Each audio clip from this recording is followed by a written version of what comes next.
একটা হলো যে সাধারণভাবে যে তথ্যটা আছে যে এখানে যুক্তরাষ্ট্র সহ পশ্চিমা বিভিন্ন ধরনের চাপ আছে যাতে দ্রুত আপনার এই পাঠানোর যে চ্যানেলটা এটা চালু হয়। সরকার খুব তাড়াহুড়ো করে চাপের মুখে কোনো সিদ্ধান্ত নিচ্ছে কিনা।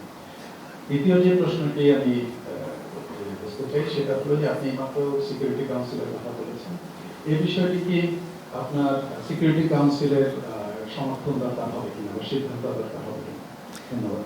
প্রথম কথা হচ্ছে আমেরিকা কেন, আমরা কারো চাপের মধ্যেই নাই, আমরা কারো চাপের মধ্যে নেই, কেউ আমাদের কোনো চাপ দিচ্ছে না।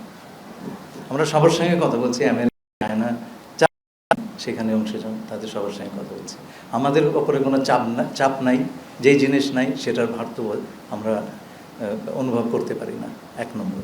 2 নম্বর, তাড়াহুড়োর কোনো কথা নাই, আমাদের সোজা হিসাব আমাদের সোজা, সেটা হচ্ছে রোহিঙ্গাদের ফেরত যেতে হবে এবং ফেরত গিয়ে তারা যেন আবার আগের 2 বারের মতো প্রত্যাবাসিত হয়েছে সেরকম আবার ফেরত না চলে আসেন। It has to be a sustainable repatriation.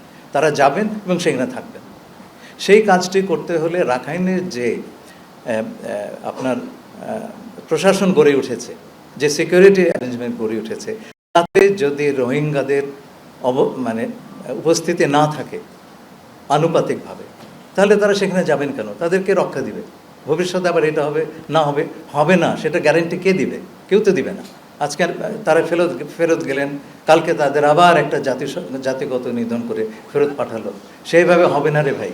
This has to be a sustainable repatriation. আমরা বারে বারে এই সমস্ত জিনিস ফাজলামি সহ্য করতে পারবো না। They have to go back, they have to stay there, এবং সেই ধরনের কন্ডিশন তৈরি করতে হবে। সেইটা যদি না করা হয় এবং সেই অবস্থাতে বাংলাদেশেরও কেউ যদি এদের ফেরত পাঠায়, সেটা হবে সাংঘাতিক রকম একটা ইররেসপন্সিবল কাজ।